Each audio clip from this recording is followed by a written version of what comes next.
Hey guys, I'm gonna have I'm, I'm gonna give a couple minutes to see if anybody comes on. Otherwise, I will just get started with today's session. I wanted to say first and foremost, Happy International Yoga Day to everybody that is watching live or either later. I will leave the recording on Mega's IGTV. So please make sure to watch it. Hey guys, I can see you guys joining. Thank you so much for coming live. Yeah, and today I am going to give you first an overview of what exactly I would like to do with this session. So I discussed with Mega a little bit about forward folds, back bends, and the idea of progress in yoga. So the way I would like to structure this session is first I will speak a little bit about forward folds, back bends, and the idea of progress. And then I would like to actually do a little bit. Sorry if I'm a little bit all over the place. I keep getting notifications and they're distracting. I would like to do a couple of practical practical experience of what I am going to be explaining. So we will do a couple of sun salutations together to warm up, and then a couple of forward folds, a couple of back bends, just to see the mechanics of what I'm going to be talking about at work. And after that, I would like to take questions. So if you have any questions, please leave them here in the comments. And I received also some questions in my stories yesterday that I would like to address today. And if you see me glancing down, it's because I'm prepared and I took notes of everything that I wanted to say just to make sure that I don't forget anything. So without further ado, thank you guys for watching and let's get into it. First of all, I would like to throw out the question of what are forward folds and what are back bends, because we often see people right on Instagram, on challenges, kind of posting a picture of themselves in a forward fold or a back bend that is perfectly fine, and you will see these people kind of excuse themselves and say something like, oh, I am not very good at back bends, or I can't really do forward folds, but like here's my attempt, and blah blah blah blah blah. And I would like for you to understand, first of all, that you don't need to justify or apologize for what a pose looks like in your body. Everybody is different and the poses are alive.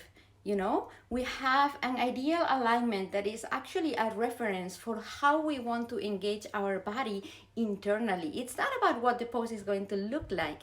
It's about what are we going to be feeling, what parts of our body we are going to be engaging. And then the pose will look slightly different depending on your body, because everybody is built different. And really, there is nothing that we can do to actually change it or help it. So what I would like for you to understand first is that this idea of a linear progress in yoga towards a full expression of the pose, if you've seen me in the past talk about that, I don't really like the expression a full expression of the pose, because it's going to look different for everybody. So this linear progression towards that perfect shape that we see on Instagram or on YouTube or on other media, it doesn't exist. And that's what I would like for you to take away from this talk today. If you don't take away anything else, at least take away the idea that this linear progression towards one perfect pose, it doesn't exist. It's going to be different for everybody. So, what are forward folds and what are back bends? The surprise is that we spend the whole day forward folding and back bending, even when we are not aware of it. Forward folds and back bends are movements on the sagittal plane of the body. So the sagittal plane is, if you imagine that you divide your body into halves, following the line of your spine, let's say, you divide your body in left and right. Imagine there is a line here, and you can only move alongside that line. So you can only move forward and backward. Those are your forward folds and your back bends. And here's the surprise. If you can as much as fold forward this much, or bend back this much, you are already doing a forward fold and a back bend. And we do them all day, every day, whenever we fold forward, bend over to pick up something from the floor, whenever we kind of like turn back and say like, hey, can you pass me like that thing that's over there? We are back bending. And what I would like you to understand is that you're already doing it. It doesn't matter if it's not super deep. It doesn't matter if you don't look like you're made of rubber. You are doing it already. I would also like to mention a little bit about the idea of flexion and extension. So what is flexion and what is extension? Flexion is the idea of bringing two bones closer together. So making the angle between two bones decrease. So for example, if I take my arm and I bend my elbow, I flex my elbow, I'm gonna be bringing my wrist, those bones, closer to the shoulder. This is a flexion, and it's the same for a forward fold. I'm going to be bringing the frontal side of my body, the bones along my torso, closer to my legs. So I'm going to be decreasing that angle between the front side of my body and the front side of my legs.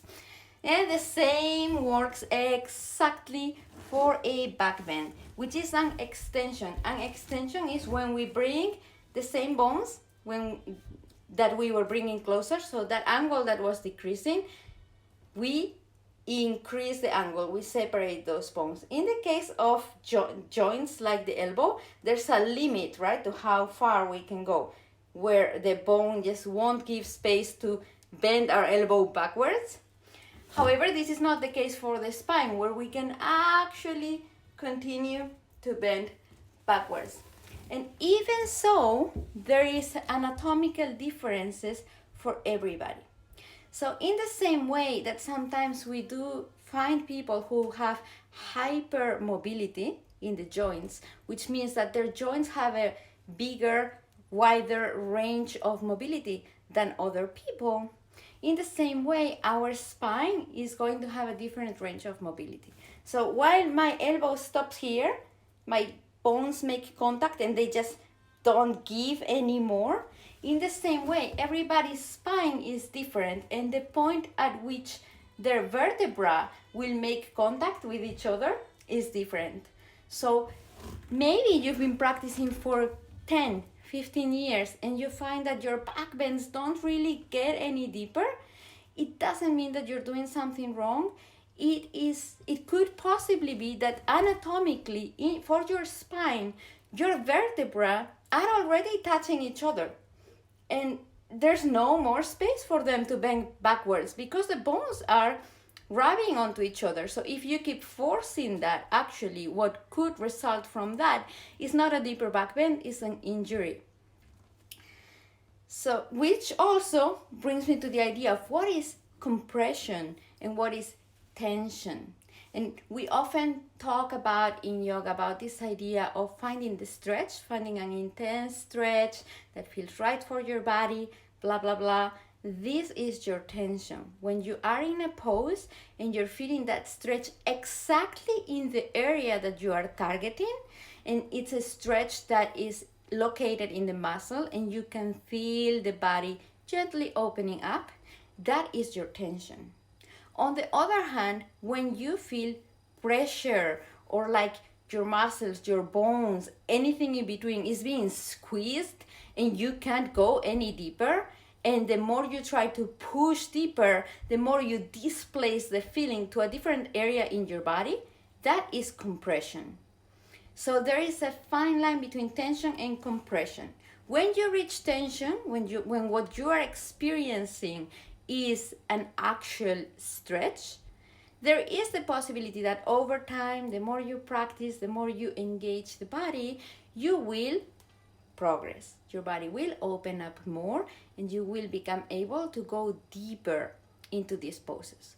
However, when you hit compression, when your bones meet each other, be it your elbow, be it your spine, be any other area of your body, it doesn't matter how much you practice, that is the limit of your range of mobility.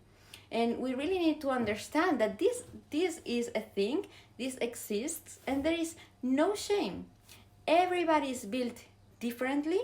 Everybody has a different range of mobility, and when we reach the limit caused by compression, bone to bone touching, that's it. That's our moment to learn to accept that this is our body and this is what we are working with. And it's completely fine. And I find that it can also be very liberating to know that this is my pose and there really is no point in pushing further and hurting myself.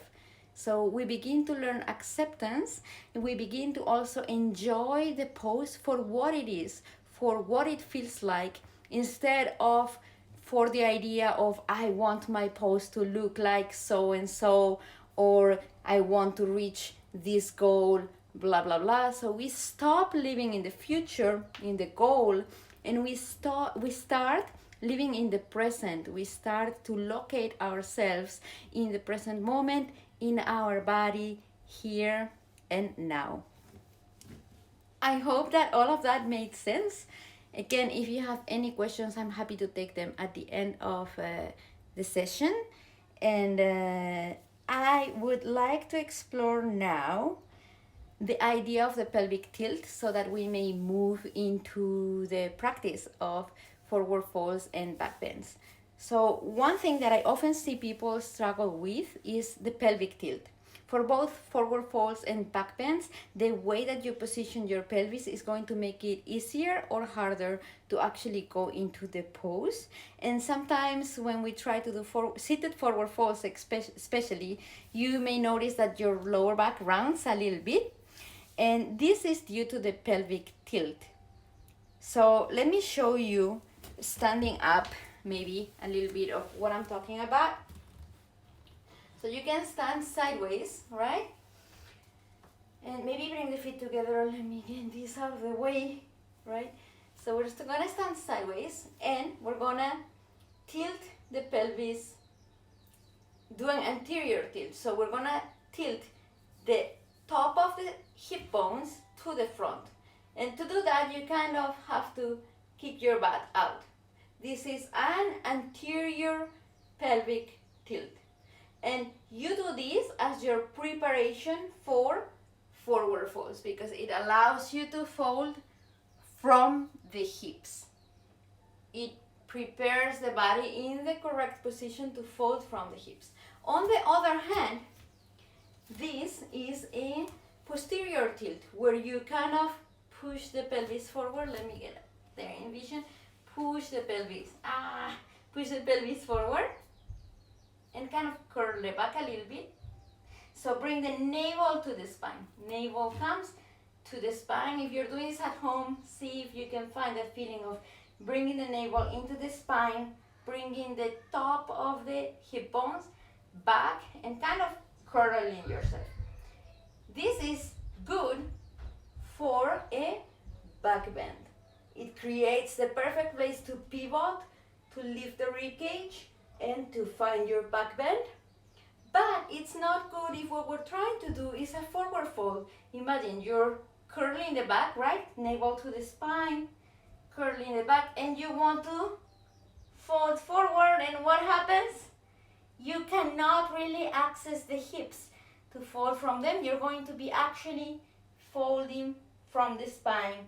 And this happens very often when we try to approach a forward fold in sitting.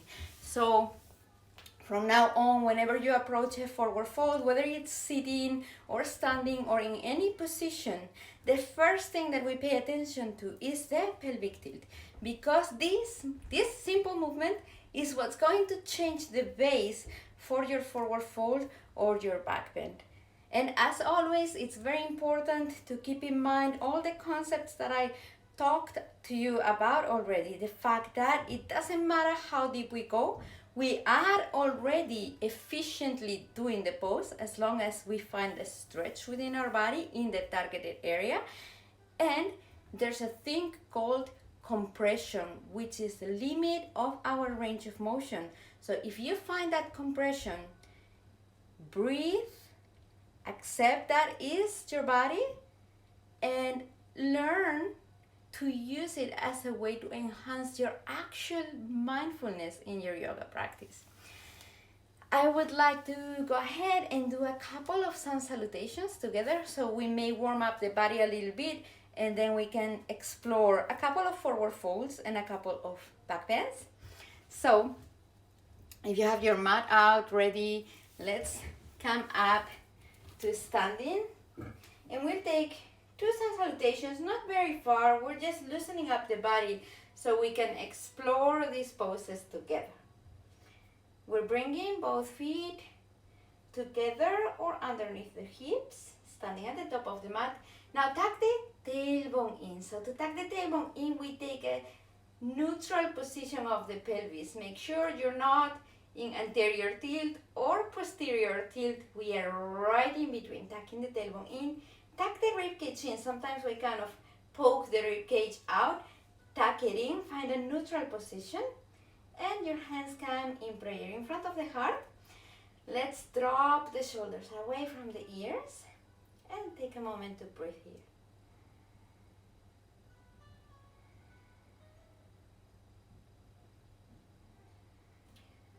And let's raise the arms with the inhale, arm and gently up. No need to go for a deep back bend. And exhale, let's fold forward first, forward fold with spine straight as long as we can and hands on the mat. Now, if you find that you cannot reach the mat with your hands, just simply bend the knees. Bending the knees is fine. Hands are on the mat and we step the right foot back on the mat, knee on the mat and look in front. And maybe bring a smile to your lips, relaxed. We curl the right toes and step back into our plank. Knees, chest and forehead or chin come down. Inhale, let's take a small cobra, projecting the chest forward. Curl the toes, downward facing dog. Inhale, right foot front between the hands. Exhale, left. Inhale all the way up. Exhale, prayer. Let's take the other side, inhale. Exhale, hands on the mat. Inhale, left foot back, knee on the mat, look in front of you. Hold the breath, plank. Exhale, knees, chest, forehead or chin down. Inhale, cobra. Exhale, downward facing dog. Inhale, left. Exhale, right. Inhale up. Exhale, prayer. We'll take one more round. Inhale. Exhale. Inhale, right. Hold the breath. Exhale. Inhale, gentle cobra. Exhale. Inhale, right. Exhale. Inhale. Exhale. Inhale. Exhale. Inhale. Hold the breath. Exhale. Inhale. Exhale. Inhale. Exhale. Inhale. And exhale. Take a moment to breathe here.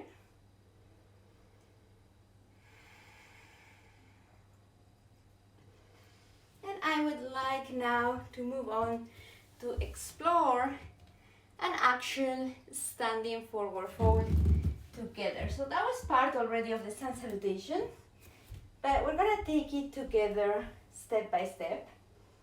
So let's stand up wherever it is that you are, and inhale, find first a neutral position. And before we fold forward, we're gonna find that anterior pelvic tilt. So gently kicking the butt out. Find that anterior pelvic tilt. And as we exhale, keep that tilt from there, with the spine straight, with the chest open. Begin to fold forward as much as we can. If you find that the spine curls a little bit, maybe that's your limit for today, and that's fine. If your hands touch the mat, place the hands on the mat. If the hands do not touch the mat and you're kind of hovering over here, what we need to do is work on learning to maintain that pelvic tilt and also elongating the hamstring. So sometimes it's hamstring flexibility that kind of pulls your pelvis so that you cannot maintain the tilt. So from here, we would simply bend the knees and bring your belly on the thighs. So bend the knees as much as you need. Do not be afraid to lose the stretch. We will find it in just a minute. So bending the knees, the belly is touching the thighs. We're hanging here. And let's say we lost the stretch, it's fine. We will find it. Bend the knees, place the hands on the mat. Keeping the hands on the mat and keeping the belly on the thighs, we are going to find the stretch that works for us. We're going to find the tension that works for our body. So we begin to straighten the knees, keeping the hands on the mat and keeping the belly on the thighs.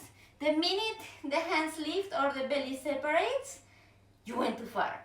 So we find how far we can go with the hands on the floor and the belly on the thighs. Slowly, slowly, take your time. Feel the stretch as you straighten the knees a little bit at a time. Belly on the thighs. And wherever you found the stretch, that's where you stay.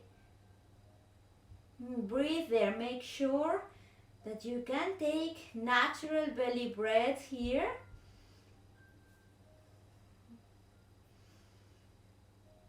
And I would like to bring our attention to one more point here. So every pose, every movement involves an act of extension and contraction. When we are folding forward, we are trying to extend, elongate the hamstrings, the calves, even the spine. And that means that if we are extending the back side of the body, the front side of the body should be contracting. So your quads, in order for you to elongate your hamstrings, your quads need to be working. Your quads need to be contracting so that we can relax and elongate the hamstrings. One way to do this is to direct your attention to your sit bones right here. And as we maintain the belly on the thighs, as we feel that stretch, you don't need to make big movements, but imagine pulling and elongating your sit bones towards the ceiling so that you find just a little bit more of tension in the hamstrings and you contract the quads in order to maintain that lift. Lifting up through the sit bones. Nice. And keeping the belly on the knees. Once again, your pose does not need to look like mine. You could be here for all I know and feeling your own stretch, and that's fine. Why? Because the idea of progress that we have built in our minds, right, is this idea that our pose needs to look a certain way, blah, blah, blah, blah, blah. And many times in that effort to make our pose look like the full expression of the pose, we bypass the work that is going to get us there. So for example, in a forward fold, sometimes we are so desperate to grab the toes that we are not going to be engaging the correct areas of the body. We're just jerk our body forward, try to grab the toes, and forget about the idea that you have to be contracting your quads, you have to be elongating your hamstrings, you have to be pulling back through the sit bones. We just want that physical Instagram picture perfect pose. But that's not really beneficial for you, and that is not going to make a difference in your pose in the long run. The way we achieve the difference is by walking the path patiently, step by step, and engaging the correct area of the body. So you could be forcing yourself into something that looks like the pose for years without engaging the body, and therefore the pose will never progress. But if you take the time to accept that this is the stage, this is my pose today, and it's fine, and I don't need to go deeper, and I am feeling it. The most important thing is that you feel it right here, right now. If you feel it today, maybe tomorrow when you again engage the correct target areas of the body, maybe you'll go 1 millimeter deeper. And those 1 millimeter keeps building up, and over time, that's when you actually one day look back and realize that, oh, my pose has changed a lot over the last few weeks or the last few months. And this is something that is very important to me, and that is always very important that my students take away from my classes. I honestly do not care if you can do the perfect pose or not. I don't care what it looks like. I care about two things. I care about you being safe.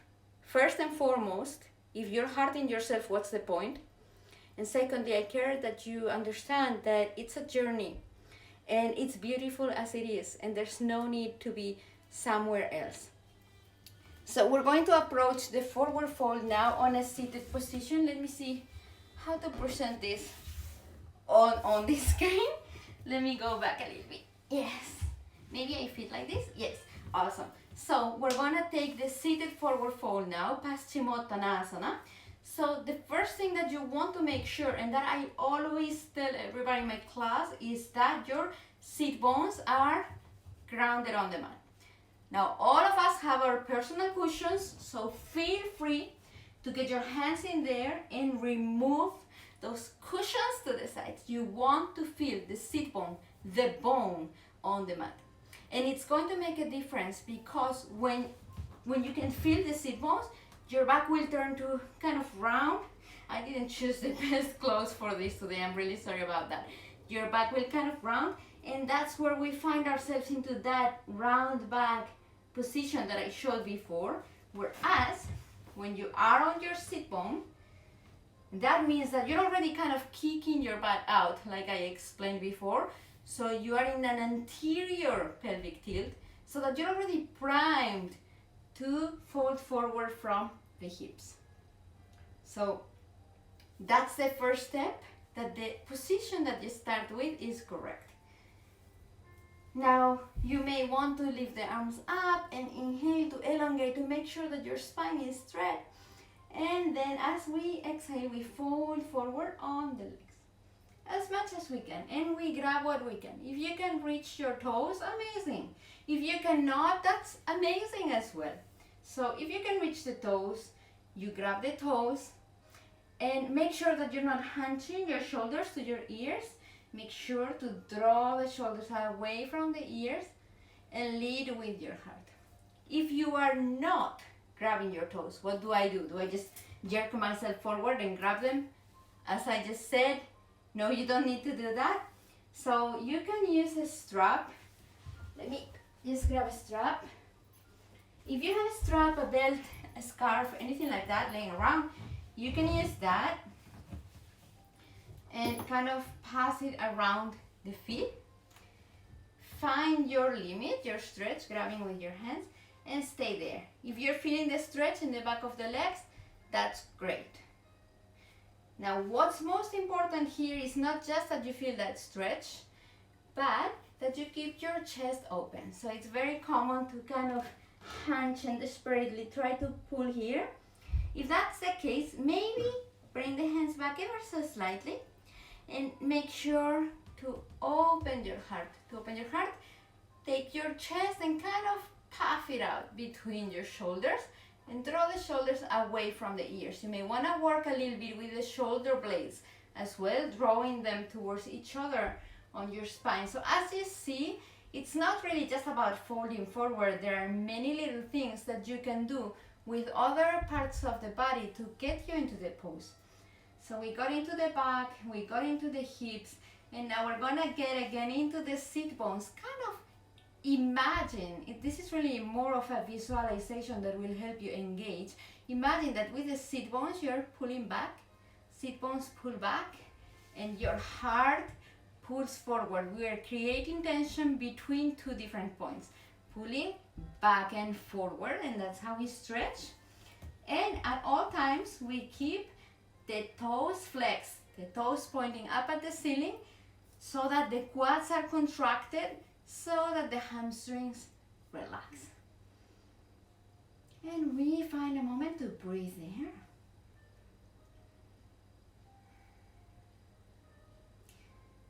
Like with everything else, let's say you're here today, right? It's fine. If you're here today, stay here. No need to go grab the toes, no need to force yourself into another shape. Make sure, however, that wherever it is that you are, you're feeling it. You're feeling it, you're engaging the legs, you're pulling back, you're opening the chest. And if you're feeling it, maybe tomorrow you will be here. And maybe in a week you will be here. Maybe next month you're here. So it's a journey, and we take it one day at a time. And some people, of course, have anatomical differences. Some people have genetic difference.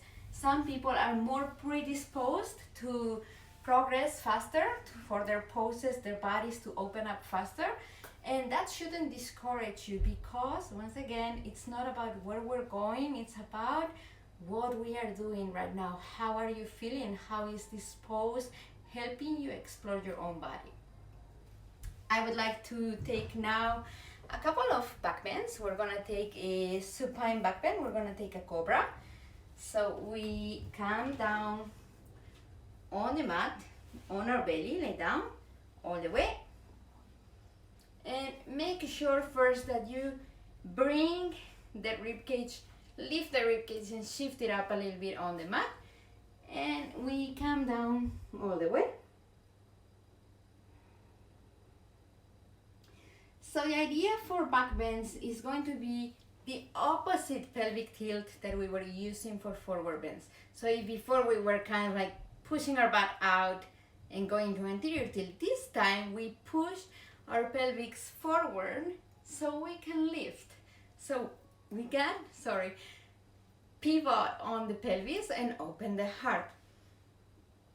We're gonna keep the feet about hip distance apart, hands by the sides of the body next to the chest or under the shoulders, and engaging the legs. Because the legs and the pelvis here are your base, we're going to push the pelvis against the mat, push through the hands, and keeping the shoulders away from the ears, gently lift just a bit off the mat.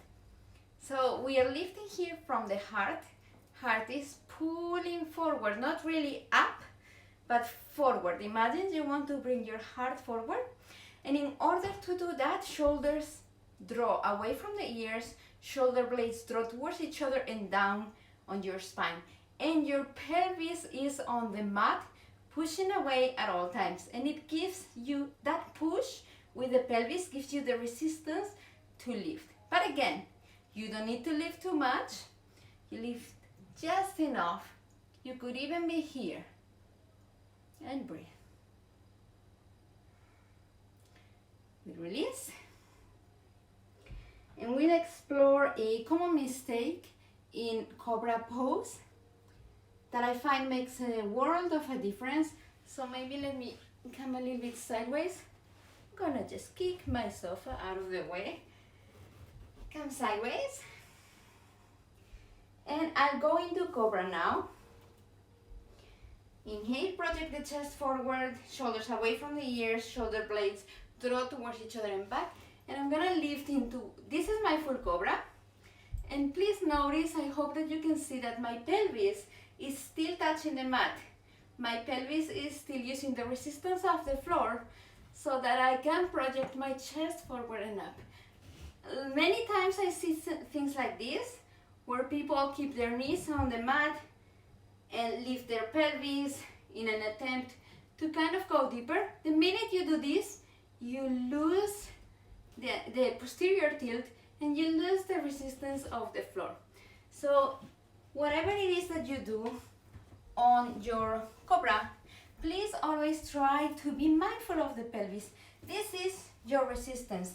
This is what you use to push forward, so that using this center as a base, you use your pelvis as a base to lift the chest. Notice, I'm not saying to back bend. You use that as a base to project the chest forward and up.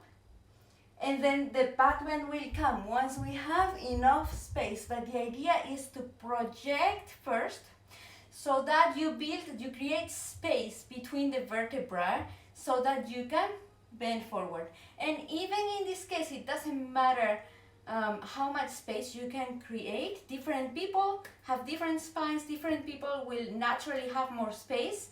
And some people, no matter how much they elongate, will not have much space because of the way that their bones are. And it's fine. However, just as a rule of thumb, in order to make sure that we don't hit compression too quickly, the best idea is to elongate and then fold, bend over back.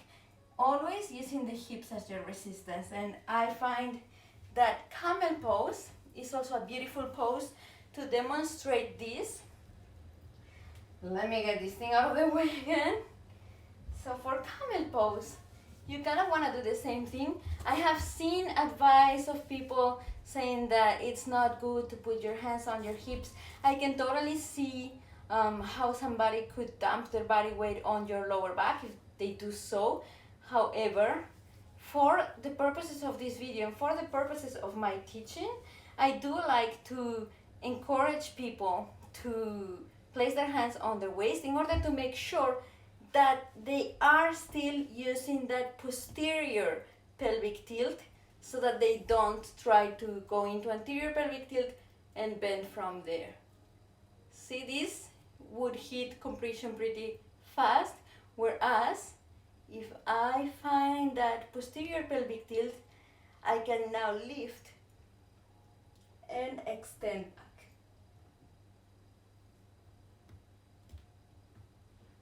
If that makes sense. So we can take a couple camels together, and I think that will be it for today. Let's get ready with me. Come on your knees, feet are relaxed, either pointing back, or if it's more stable, you can also come on your toes. It's completely up to you. And we're gonna bring the hands on the hips and find that posterior tilt. So kind of gently bringing the navel in. And from here, engage the legs, push the hips forward. Don't bend back. If you bend back here, that's when we begin to dump our body weight on the lower back. What I would like you to do here is lift from your chest. So posterior tilt, engaging the legs, lift your rib cage. Keep the hands there and find length, lifting the rib cage long as much as we can. Yes, and we can stay here. No need to go deeper. See if this feels different than your usual practice. And come back. We'll take one more camel with the hands either on the lower back, or if you prefer, you can take prayer. And we'll do the same exact thing. Find the posterior tilt, engage the legs, lift the rib cage. And as as you continue to lift, maybe you find that you can bend back. Most importantly, continue to press the hips forward, because that is what keeps the posterior tilt in place. Keep that tilt. Maybe engage the glutes a bit, not too much, but also not completely relaxed. The glute engagement is what's going to support the back bend. And if you're here, you can choose to place the hands on the heels. And once again, push the hips forward and lift the chest. Whenever you're ready, let's release with control. And let's take a quick child pose to release any compression that we may have created. Sometimes, even if we didn't hit our full range of motion, even if we didn't come bone to bone, of course, there's going to be compression there as we squeeze parts of the body that don't normally bend that way. So very important to take counter poses. So whenever we do a forward fold, it's always a good idea to do a back bend afterwards, and the same is true the other way around. After a back bend, it's very nice to take a forward fold to balance the spine, to bring everything back in place.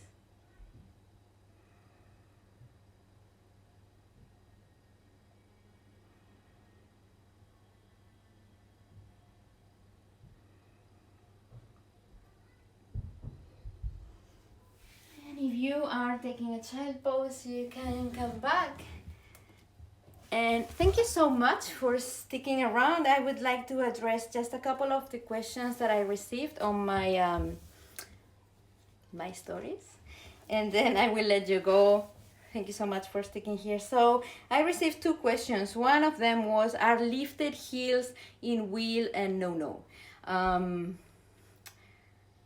Good question.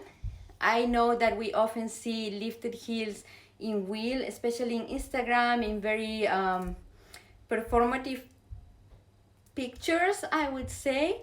For the purposes of a back bend, I would say do not lift your heels. Why? Lifted heels look very nice aesthetically. They make the pose look a little bit more elegant, and it's beautiful to look at. However, when we are lifting the heels in a wheel pose, this is usually because we do not have the spinal flexibility or the quad flexibility or the glute strength that it takes to go into wheel. So you can try it for yourself. Go into a wheel at home and try to keep the heels down on the mat. And then maybe lift the heels and see what happens. By lifting the heels, usually you will elevate your hips so that then the back bend is actually reduced. You are not taking a deep back bend anymore because your hips are higher, so the bend is smaller. It looks beautiful in pictures. It is, in a way, kind of a shortcut to make your wheel look nice without actually performing the back bend. So if what you want to do is actually work on the back bend itself, keep the heels on the mat. It's also very easy to dump your body weight on the lower back when you are lifting the heels, and everything looks easier and you're not aware that you may be dumping weight on the lower back. So I wouldn't recommend lifting the heels again on a regular basis, but for the occasional picture, I think it's completely fine. And another question that I received is somebody that told me that they are trying to do Hanumanasana and whether the splits, right? And whether they should be using blocks. Hanumanasana is a very interesting pose because it's both a forward fold and a back bend. I know it sounds mind-blowing that we are doing both at the same time, but technically you're bringing one leg, right, closer to the front side of your body. So you are decreasing the angle, you are flexing, but at the same time, your other leg is coming closer to the back side of your body. So you are also extending. It's a flexion on the front and extending on the back of the body. And at the same time, it's also very demanding on the legs themselves, the hamstrings, the quads. So if you are not quite there on at the stage of sitting on the mat when you're performing Hanumanasana. I would say yes, use blocks. You can use blocks next to your hands to make sure that your pelvis is squared. It's very easy in Hanumanasana to open the pelvis to one side and then become unable to maintain the correct alignment. So use blocks under your hands, or use blocks under your front leg, or use a cushion or a meditation cushion to sit on as you extend the legs. And yeah, another thing that you can do is to practice forward folds to elongate the hamstrings.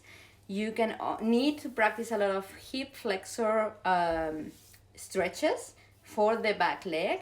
And you may want to prepare with Ardha Hanumanasana, which is the half splits, where you are going to be kneeling and take just one of your legs forward and fold over that leg. Maybe start to prepare with those. And if you need a specific Hanumanasana video, I am happy to take that to another day, because it can get pretty long and intense, and there are many pieces that we need to put together. And let me look at this. Okay, I was checking whether there are questions. No questions, just hellos. Hello, everybody. Thank you so much for joining me. I hope that you found this talk interesting. I hope that it will help you somehow in your practice. I'm really, truly grateful to Mega for bringing me over for this session.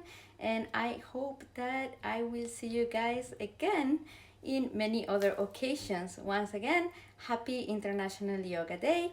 Have a wonderful day. Thank you. If you enjoyed this talk, this class, this practice together, please don't forget to give this video a thumbs up, leave me a comment down below, and subscribe so that we can continue practicing and learning together. Thank you.